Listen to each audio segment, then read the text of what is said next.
Are you trying to find a new lens but are on a budget and can't afford some pricier options?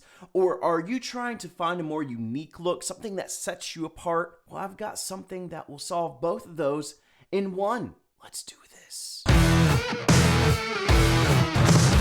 What's up, YouTube? So after our conversation last week about macro photography, I had the idea of trying a lens that I bought actually last year and has been on the shelf for quite a while. And it's a vintage lens by Minolta. This is a vintage zoom lens that has macro capabilities. And so I thought, you know what? Just for the sake of it, I'm gonna try this out. I'm gonna try to get some macro shots or just some shots with this lens. So I actually went out this past weekend and only took this lens on my camera and got a few shots.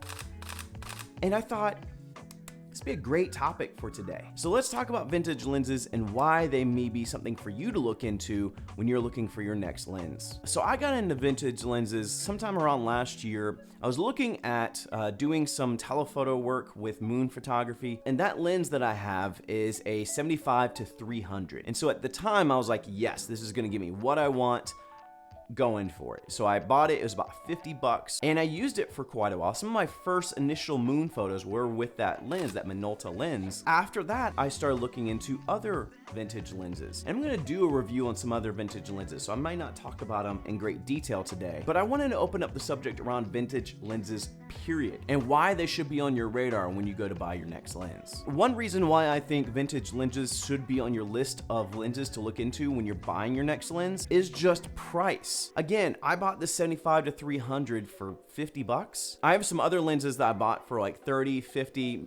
Some I'm looking into are like even around $20. Just because of the fact that they're older lenses, you're potentially gonna find the lens that you need around that focal range, the aperture, for a lot less than you would pay for some lenses today. Now, there's a downside to that because you are sacrificing things like technology and technology updates and maybe stabilization and things like that. But for what you get, you really should look into these because just you're gonna save money. So with that alone, I think vintage lenses are a good option to look for when you're shopping for your next lens, just because you're not gonna sacrifice your entire photography or videography budget for the entire year on one lens. Price is one reason why I would recommend looking at vintage lenses as potential next option. The other reason is just for character, the uniqueness. Who was I watching this past week? I think it was Matty Haboya, where he was talking about vintage lenses. You know, with new lenses, everything kind of looks the same.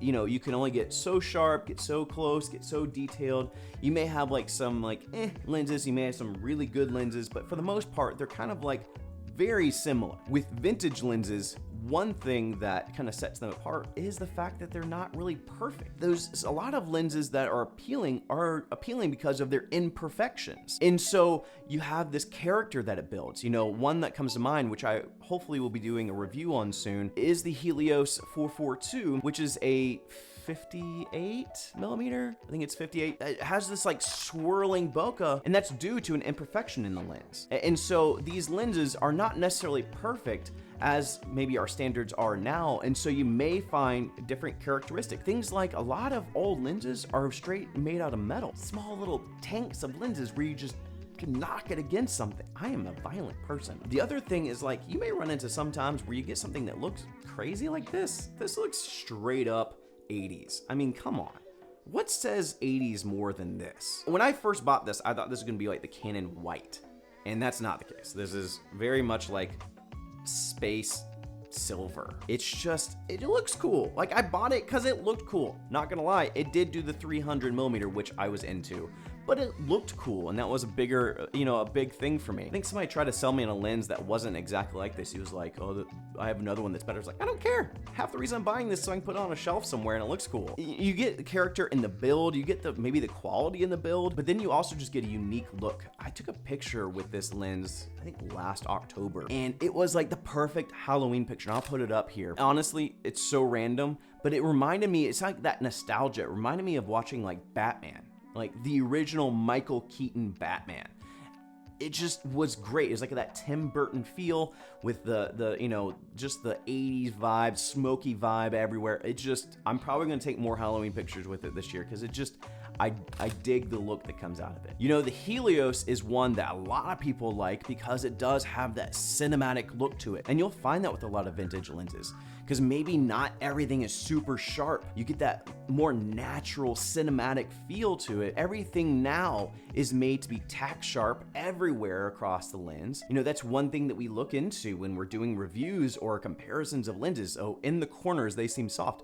Well, these older lenses, they're gonna have a lot of soft spots, and that creates a lot of like dreamy, natural, cinematic looks to it. Even if you're not on a budget, even if you're not looking at like being cost effective with your lenses, if you're looking at something that's unique and just helps you stand out, looking at vintage lenses is a great option. The other reason why I would recommend a vintage lens is to honestly learn your craft. Everything is so automatic. Having to adjust your aperture manually, your focus manually, is gonna help you learn your craft a little bit more. You know, I've actually gotten to where I shoot everything manual and I can't go back. I want to be able to expose my image how I want and not let my camera do everything for me. And so having something that makes you do that with these vintage lenses will definitely help you learn this craft, will definitely help you get better at this craft. And so I challenge you, go buy a cheap vintage lens just to learn how to manually focus, to manually set your aperture, to just really help you learn this craft of photography, videography without the assistance of the device you're shooting on. Because sometimes it may get it wrong, and what you're seeing, you're the artist, what you're seeing may be better than what the camera thinks. And you won't really experience that until you start shooting manually. So I challenge you, go buy, it doesn't even in that instance have to be a vintage lens, go buy a manual lens. But obviously this is our subject for the day, is vintage lenses. So go buy a vintage lens, look into vintage lenses, manual lenses, to help further your experience, to help further your knowledge in the craft that you're going after, whether it's photography, videography, filmmaking, whatever it may be. Shoot manual. That's the moral of the story for this part of the topic. Shoot manual. Do it. So with that being said, if you're looking, it's not even a who I would recommend this for. I think everyone can benefit from a vintage lens, especially if you're on a budget and looking for certain specifications around your lens. Check to see if a vintage lens would help you out with that. And also, if you're just trying to either learn the craft or find a unique style to your videos, to your photography, check out vintage lenses. I really think you won't regret it. I think you'll have a lot of fun. I think the artistic side of you will start to come out a little bit more. I've found that this past weekend. It's not easy. This is not going to be easy. You know, having a lens that doesn't have stabilization and you're trying to get like super macro shots, not easy. Especially I was going handheld the whole time. It just really helps you learn how to hold your camera, how to manually expose for everything. You can't beat that experience. You can't really get that experience when you shoot in an automatic environment. So I definitely recommend this for people that are looking for something more unique or potentially just trying to learn their camera and their camera gear more. So I hope this has been helpful. If you're digging the content, if you're enjoying the content coming from the channel, consider subscribing. Remember to go check out my store for stickers and logo buttons to help support the channel. The link is going to be in the description. You can also go to ansonandco.com. There's a little shop icon. I'm working on the Anson & Co. /shop. Last week it was not working, but if you go to ansonandco.com, there's a shop icon or the link in the description. Go and find your journey. Go embrace life. Go buy a vintage lens and just have some fun with it. I'll see you here next time. Peace.